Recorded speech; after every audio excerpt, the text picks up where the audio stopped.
For some people, their role might be to heal the sick. For others, it might mean they will drive a race car or fly a rocket ship. And some of us are meant to forfeit our lives for the good of the people. So, and we go to Vault 11.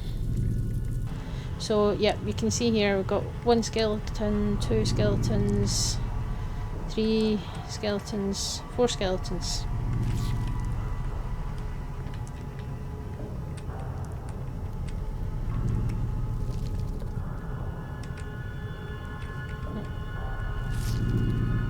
Right, you get out the road, please. I said get out the road. Okay. So we've got 4 skeletons and a 10mm pistol right at the entrance to the vault, and the door's open. So yeah, but only 1 gun. So we'll keep that. Okay, there's stuff dripping. Yeah, there's some green goo dripping from there. That's lovely. So yeah, I think it's on this terminal. Yeah, so we've downloaded a security recording.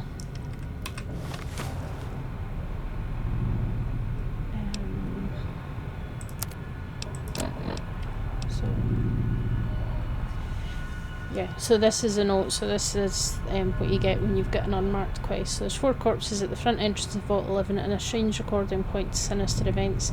Determine what happened to the citizens of Vault 11. Then we've got this. Are we really gonna do this? It's open. We could just leave. I couldn't. Not after that. We don't deserve to leave. A shining example. That's what it called us. But we were. We did what we were supposed to. Not by a long shot. Anybody would have done what we did. You ask me? That's exactly the problem. Now let's get on with this. I'll go first. Wait. People should know what happened. They could learn from it. If there's anyone out there at all, I hope they never have to find out. Ready, Harry? Yeah. No, wait!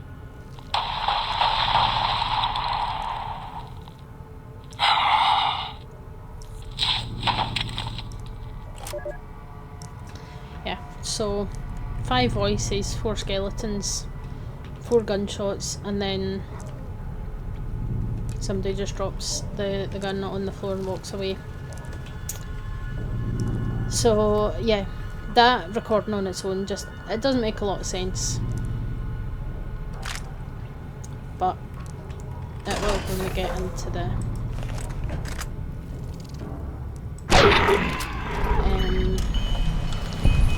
nitty-gritty of everything. Let me find out more information. So there's just, it's just wildlife. But even here, you know, this is right at the entrance to the vault. We've got all these posters. Haley is an adulterer and communist sympathiser. Elect Haley for overseer. I hate Kate. That's been changed. Rumours about Haley are baseless. Vote Stone for overseer. So it's election campaign posters, but they're not quite right. Just that, you know, I hate Nate.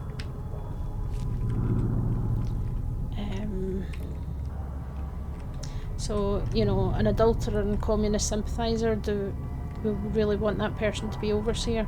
So it's a bit strange. Don't vote Glover, his family needs him. So it's essentially, it's quite clear that people don't want to be elected overseer. They don't want the job, which is kind of a strange thing, because you'd think that, you know, the overseer, well, being in charge is kind of an important job. Why would people maybe not want to do it? And then we've got some skeletons in the clinic. and, you know, the entire cast of A Bug's Life.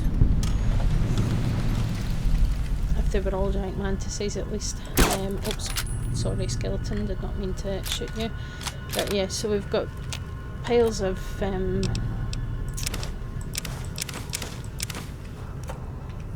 you know, people that have been dead for a long time in the clinic, and the place isn't in good situation either. Everyone's rusty, the water's full of rads, which is kind of unusual in New Vegas, you know. It's and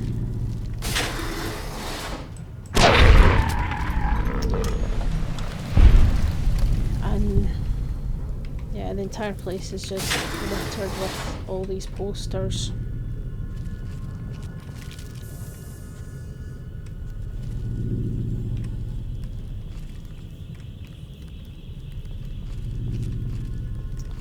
And they're all just saying, please don't vote for me as overseer, I don't want to be overseer. Maybe she was time posing. Silly thing. Oh, they're so creepy. Yeah, so things have definitely gone to hell in a big way in this vault, and we'll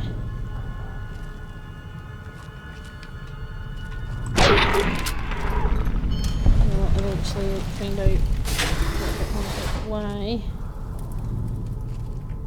So yeah, this I'm assuming some kind of office or something.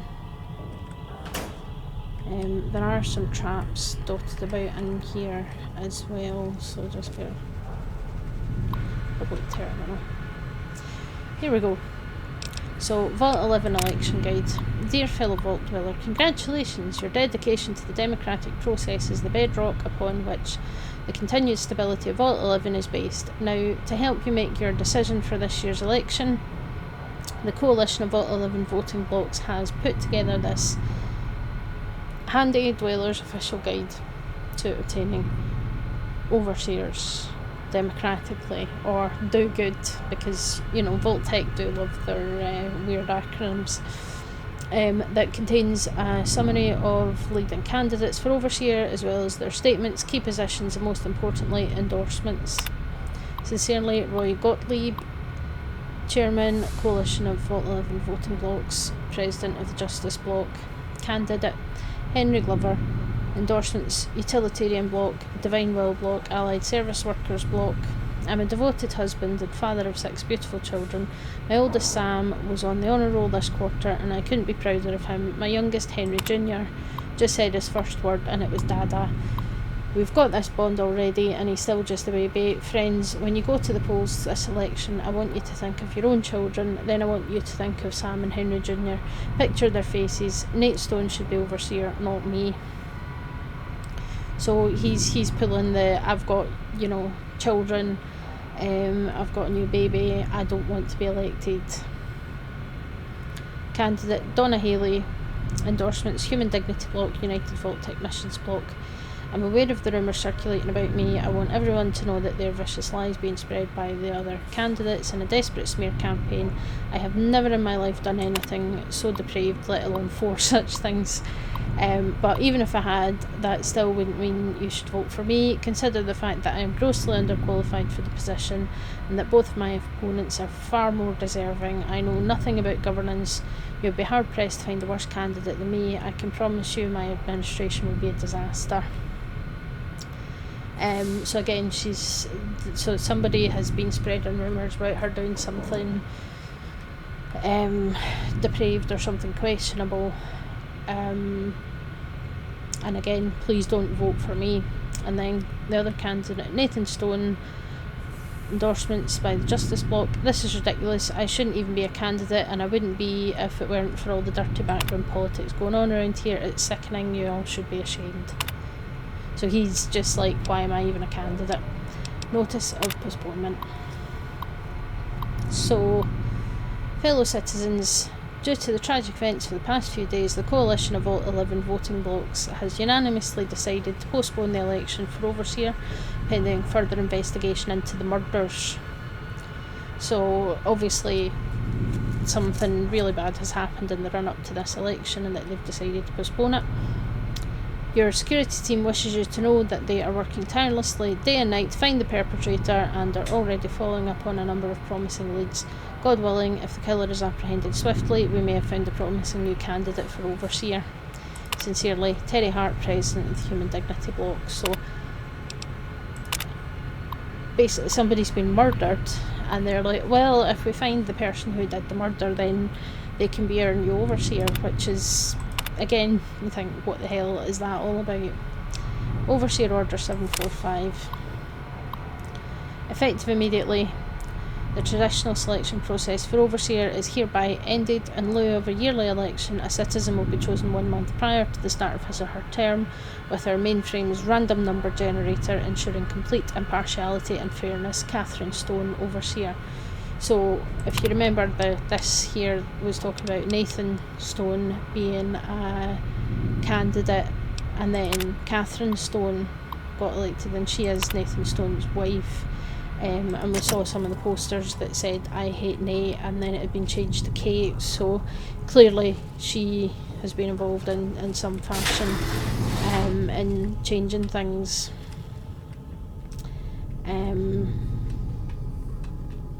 Yeah, so again, the situation's still quite murky and quite bizarre, and it's just not quite adding up just yet. But we will get there. So there we go, I hate Kate.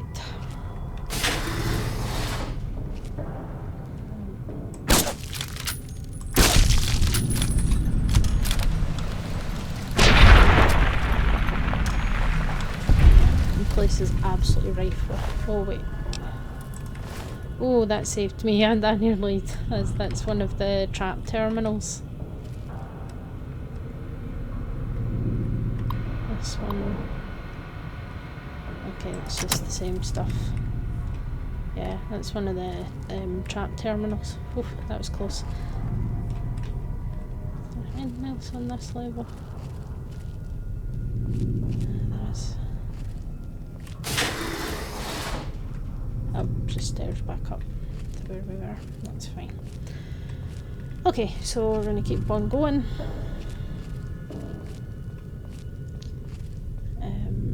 Deeper and deeper. So now we are at the living quarters. And security. That's fine.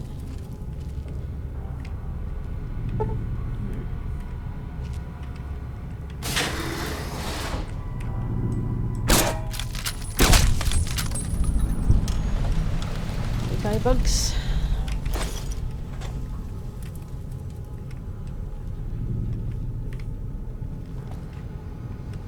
Yeah, and again there's just ammo. Whiskey. Sure. Security terminal, here we go. So again, same stuff that we've seen already, but this one here, deposition. Excerpt from the deposition of the defendant Catherine Stone by Vault Attorney Gerard Miles. Okay, let's pick up where we left off. Catherine, sorry, right, Catherine. I keep forgetting. My husband calls me Kate. You were telling us of a discussion you allegedly had with Roy Gottlieb of the Justice Block. Not allegedly, had. We've been through this. It's still just your word against his, Miss Stone, but please, the discussion. He said my husband's name had come up in their meetings, the candidate endorsement meetings. Yes, they were going to endorse him. He wouldn't say why, but I know my husband had a regular poker game with some of them, and he'd been on a winning streak lately. And according to you, what did Mr. Gottlieb offer? He said he can sway his block, prevent the endorsement only if you walk, Catherine, only if you perform sexual favours. Yes. Was this just for Mr. Gottlieb? No, all the block leadership, they're friends, and you agreed. What else could I do? They had a majority. How long did this go on before the endorsements came out? I don't know, a month maybe. And when they came out and your husband was endorsed despite your supposed agreement, was that when you decided to kill members of the block? Yes, I thought their majority is pretty slim. If I thin things out a little, especially in the leadership, someone else might get elected, assuming you weren't caught. "No, Mr. Miles, I expected to be caught. That was my best chance. Now they'll elect me a confessed murderer. You think voters would be willing to risk putting you in charge?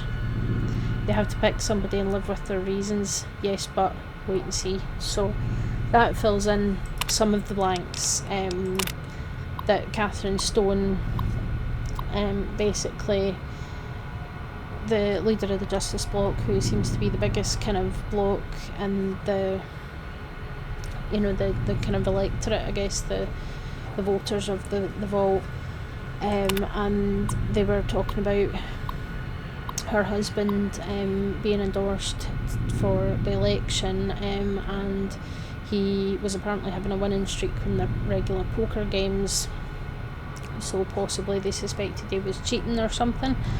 And then Roy basically told her, "Yeah, we'll change things if you do what I want you to do," and basically provide sexual favours for all these men in exchange. But then they went and endorsed their husband anyway, so she decided that she was gonna basically kill some of them in order to get elected herself.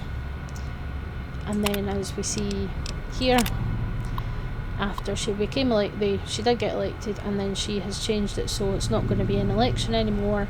They're going to just use a random number generator. So that kind of explains how she ended up being overseer, but the thing that we still don't know yet is why nobody wants to be overseer. You know, it's every situation that, you know, these people are just like, "No, please don't vote for me. I have young kids. Please don't vote for me. I'm not a bad guy. Please don't vote for me. The rumours that are being spread about me aren't true." It's all still a bit weird. Rumours Digest. Yeah, let's use that.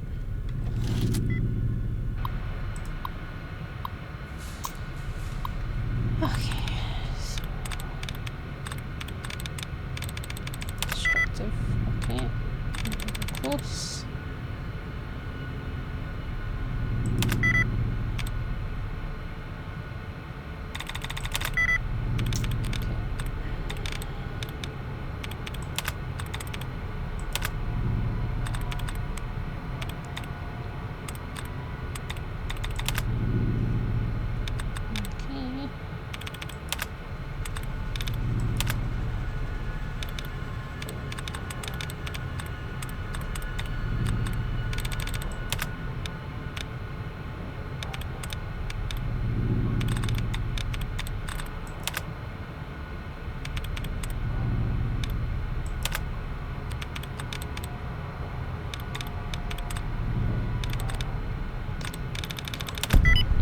Got it. Great. I guess that's just, yeah. Let me open the door. In here. Oh. This must be the armory. It's pulse mines, which is interesting considering what we're going to find. Microfusion cells, energy cells. Grenades for a grenade rifle, energy cells. So yeah, this must be the Vault's armory. Cool. Oh, personal terminal. Let's see. This shouldn't be too difficult.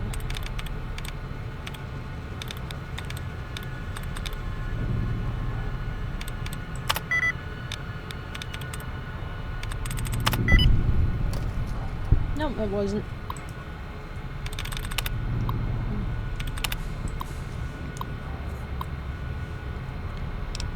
So, yep, same things, but also security recording. From the Justice Bloc and our friend Roy Botley. She can't do this. It's done. We're done. Nothing's done. Oh, there's the password. She's got the authority. The only thing she can't do is change her own fate. Nothing says she can't change the selection process for future overseers. I say she can't. You shouldn't have toyed with her like that, Roy.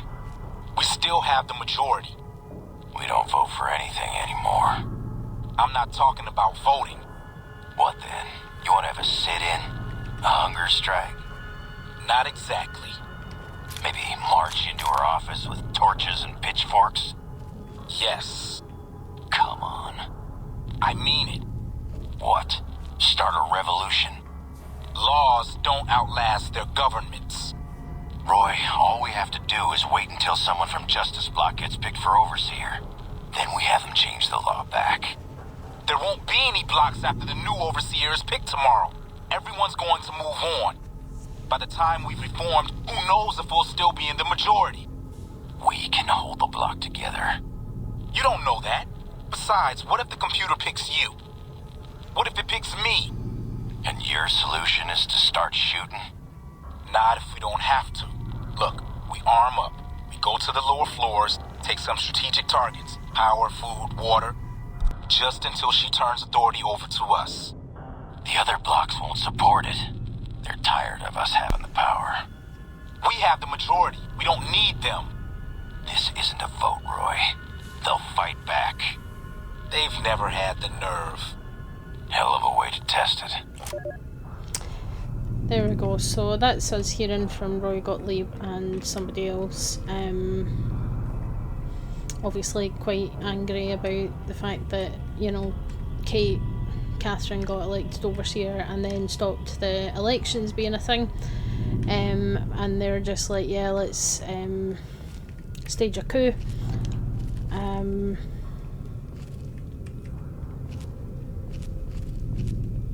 And then they said, oh, she can't change her own fate. Which again, that's kind of an interesting choice of words for to use in relation to that.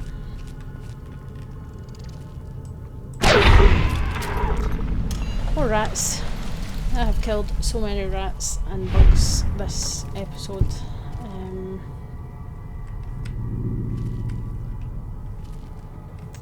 Yeah, so that's the overseer's office. I think this is all kind of collapsed. So yeah, a bunch of them are dead here. And prepared speech. Gus Olson, Ombudsman for the annual overseer election and the terminal password. So that makes things much easier. So yeah, there's this big hall here where they obviously held all the elections and stuff. So let's have a look at that note that we just picked up. Apparently the password is Betty. This password was found shamefully close to its creator's computer terminal. Okay, so prepared speech of Gus Olson, Ombudsman for the annual overseer election. Good afternoon. Each year it is the appointed task of the Ombudsman not only to officiate the election but to chronicle it in hopes that after the last overseer has finished his term and walked to his death in the chamber beneath his office and the vault has become still, that one day some excavator from humanity or perhaps some yet unknown race of super beings might find our records and incorporate them into historical canon. But lately it's occurred to me that that's not really why. I think the real reason we do it is because we want to believe that somewhere in the archives there's an answer to all of this, or perhaps there will be one when the historical records are completed and the whole story is told. We want it to make sense, to understand why the vault's mainframe will kill us if we do not offer one of our own as a yearly sacrifice, to fully comprehend why we continue to have these elections despite the unfettered corruption that has plagued it for what must be decades by now. There was a simpler time when elections meant shaking hands and kissing babies, but now, with the rise of the voting blocks and this infestation of bribery, drug trafficking, smuggling and God knows what else, we want to know why. Well, I've been through the archives and I can tell you won't find the answer there. You'll find an account of the first overseer who entered the vault as the only citizen aware of the sacrifices that would have to take place, but he didn't have the answers either. If he did, surely he would have foreseen the citizens' anger when he broke the news. Surely they would have guessed that they would want to choose a sacrifice democratically in the way we citizens are accustomed to washing our hands of terrible deeds. and that his name would be at the top of the polls, and that the simultaneous vacancy of Overseer and Martyr would forever fuse the two positions here in Vault 11. But he didn't. He had the answers no more than any of us. And the records state that after the citizens discovered that the sacrificial chamber's password was his wife Betty's first name and its door was unsealed, so he could be offered as the first sacrifice, he walked down into that room crying like a child. I can only wonder if there are no answers to be found and we're just going along with this because we don't see another choice. Nevertheless, I still hold on to hope that we can find one. I urge you all to take the journey I took to remember that it wasn't so long ago that we were ruled by our civility and our dignity, and that those were times when we didn't have to be quite so ashamed. Thank you. So that clears things up a little bit. So basically the premise of this vault was that the first Overseer was told that the vault had to select a sacrifice every year or the life support systems would basically be turned off and then everybody would die. So that's yeah, there is traps everywhere and mines everywhere in this place and I keep forgetting about it. But yeah, so that's kind of the thing that we're seeing now, and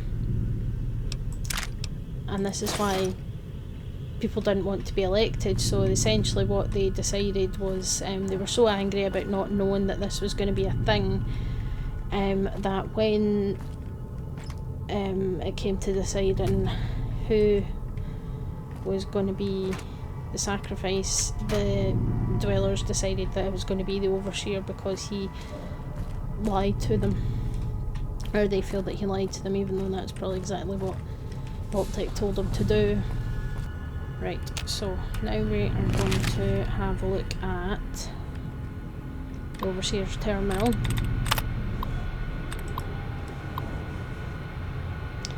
So Overseer Order 745 is the one that we've seen before. Then open sacrificial chamber.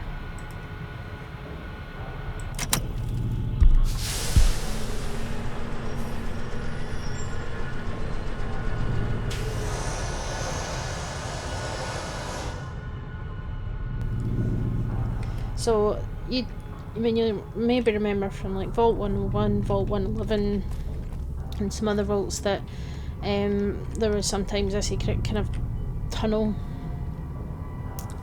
underneath the Overseer's desk. Well, here, somebody's left their coffee. Here is the sacrificial chamber. Congratulations, Martyr. Your fantastic journey is only just beginning. Please proceed to the light. So you see, walk into the light, which, you know, is what people say that happens The light when you is die. calming and puts your mind at ease. Go to the light. Go to the light.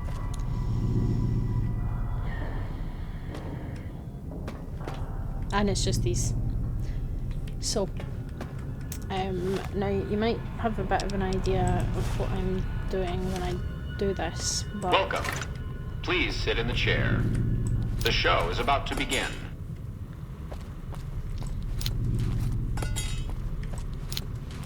Doing that for a very good reason.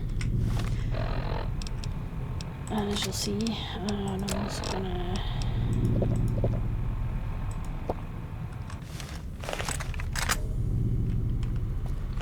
So yeah, basically the man will be just keep asking me to sit in the chair. The show requires that you sit in the chair. Okay. So yeah, I'll let you guys watch this.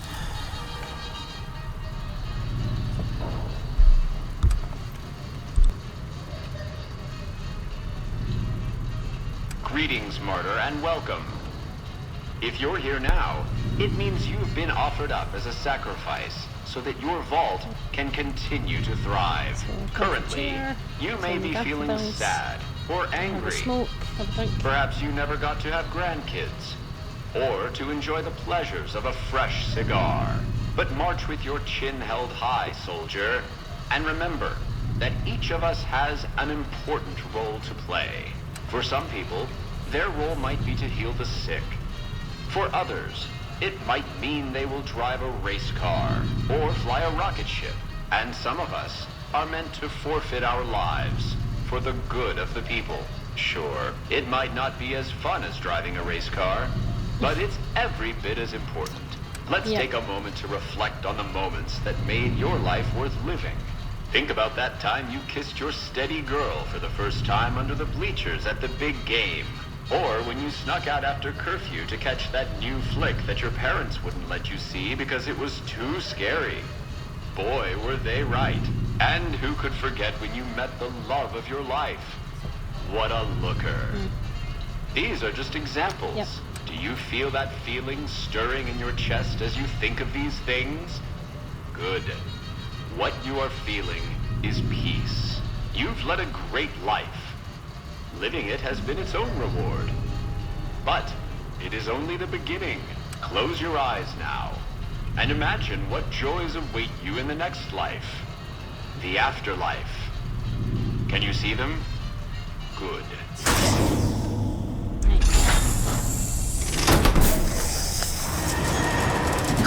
Please stand. This is now a free fire zone.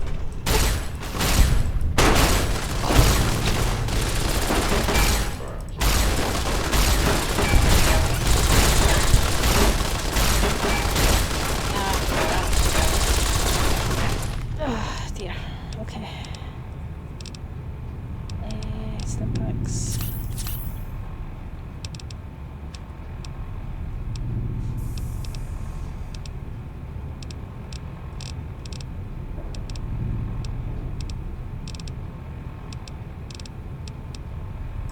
Let's just.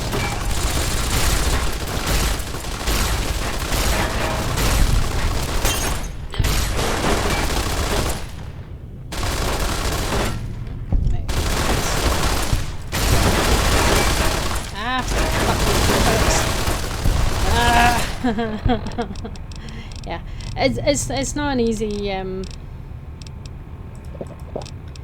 it's not an easy thing to say with this barrage.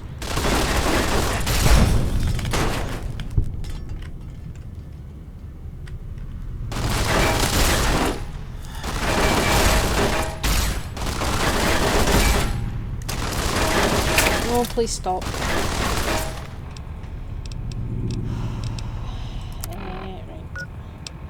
Doctor's bag again and more stim packs.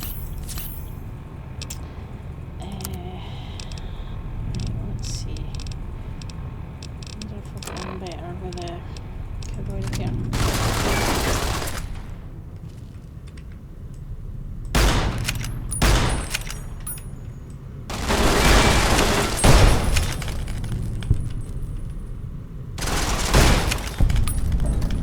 There we go.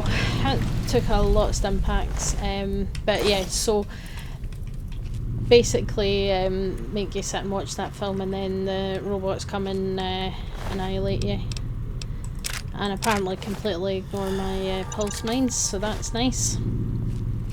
Not why I bothered.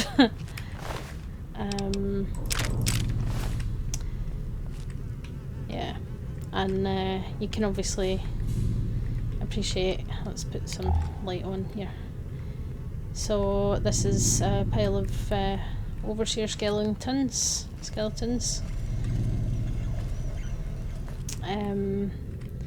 So presumably that's what the robots did after they killed the overseer. They would just kind of sweep them away into here.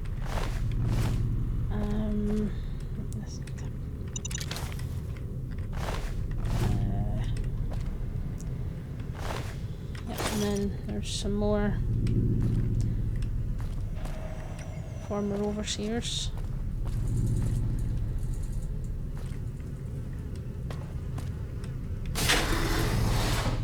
And then this is the mainframe computer, so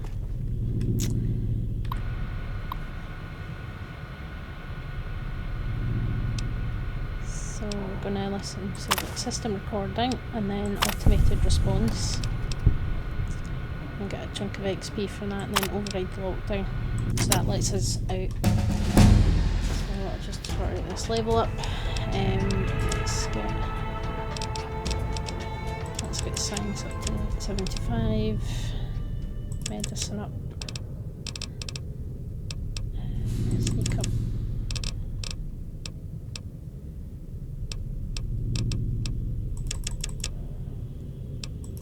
Yeah.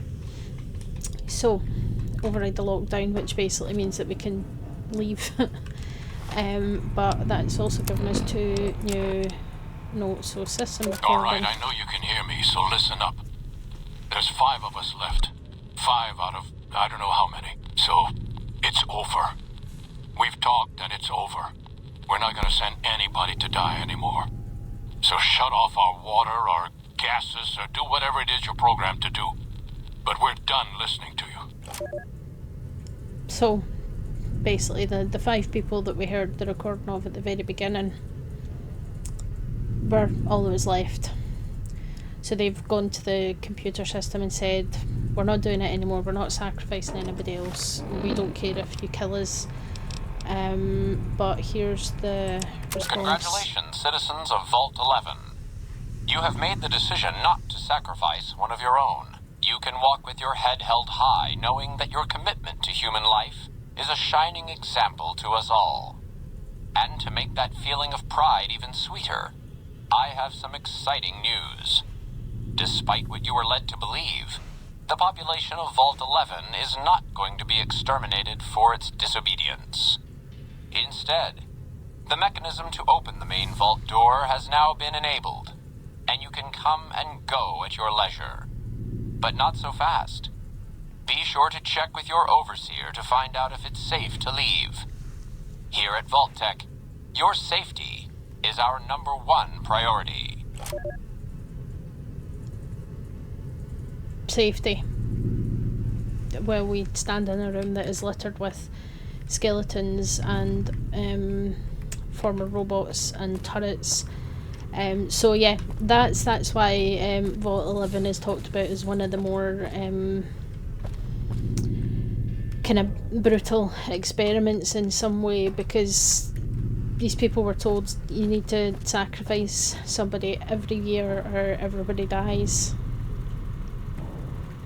And then after everything that happened, so people murdering each other, people abusing each other for sexual favours, to, you know, women having to do things like that to try and save her husband's life, only to get screwed over anyway. And then the fighting that obviously broke out, to say, we've seen loads of kind of points where people have been guarding resources and set up sandbags and things. They've obviously, you know, left mines and traps and things all over the place, killed each other, to then finally, after there's only 5 people left out of what was probably, I mean, most vaults, I think they were usually designed to accommodate at least about 1,000 people, for them to then go and say, right, that's it, we're not doing this sacrifice thing anymore, we don't care if it means that we all die, to then be greeted with that message that all along, if they had just said, no, we're not going to sacrifice anybody, that things would have been fine. So then what we heard at the beginning of this vault, the recording we got, makes a lot more sense. So Are we really gonna do this? It's open. We could just leave. I couldn't. Not after that. We don't deserve to leave. A shining example. That's what it called us. But we were. We did what we were supposed to. Not by a long shot. Anybody would have done what we did. You ask me? That's exactly the problem. Now let's get on with this. I'll go first. Wait. People should know what happened. They could learn from it. If there's anyone out there at all, I hope they never have to find out. Ready, Harry? Yeah. No, wait!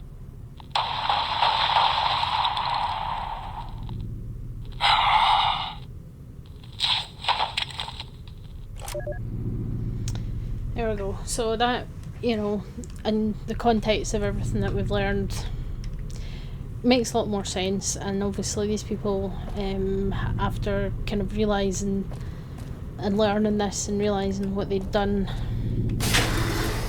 they made the decision that